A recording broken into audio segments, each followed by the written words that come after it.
Uma vez que temos um modelo do motor síncrono de ímãs permanentes disponível no sistema de coordenadas DQ, podemos utilizar técnicas de controle clássico, como projeto de controladores PI.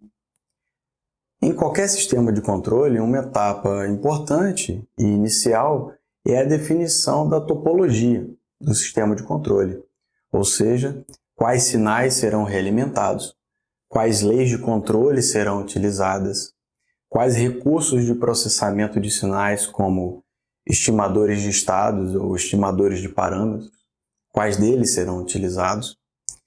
E no caso do motor síncrono de ímãs permanentes, é muito comum um esquema que utiliza uma topologia de sucessivos fechamentos de malha de controle, também conhecido como Successive Loop Closure.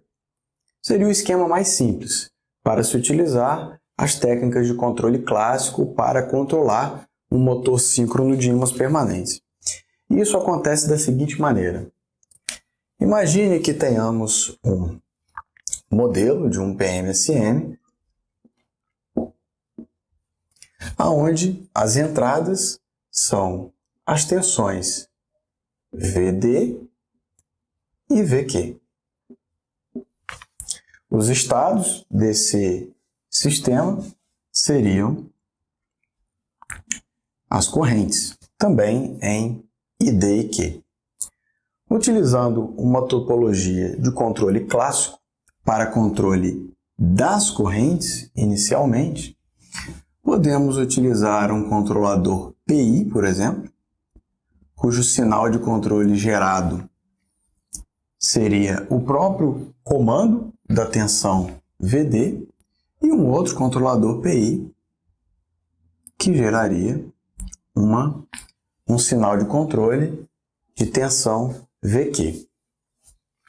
Nos dois casos, as nossas referências elas podem ser dadas como referências de corrente, pois é o que nós vamos realimentar aqui. Então, nesse canal VQ, podemos realimentar ID, portanto, o sinal de ID é uma realimentação negativa, e temos uma referência correspondente. Seria uma referência de corrente IQ. E aqui vamos colocar esse sobrescrito R, apenas para deixar claro que isso é uma referência, e não a própria variável de estado IQ.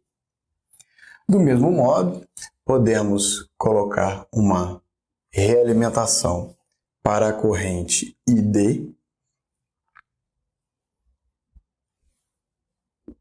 e uma referência também ID, R, e o sinal de erro de corrente para esse canal de controle VD, que gera o sinal de controle VD.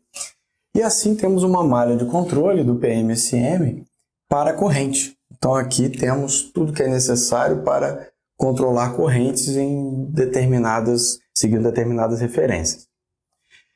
Deste modo, nós temos uma malha de controle interna, onde controlamos corrente e, de maneira correspondente, podemos controlar torque, pois o torque do motor síncrono de ímãs permanentes é uma função da corrente. Então, essa é uma forma de montarmos um sistema de controle onde as entradas para esse sistema de controle são nada menos do que referências de corrente. E se temos um modelo de torque, que é a função dessas correntes, podemos fazer um loop externo, ou seja, uma malha externa de controle. Nesse caso, podemos considerar que as entradas para essa malha interna de controle são as próprias referências ID e IQ.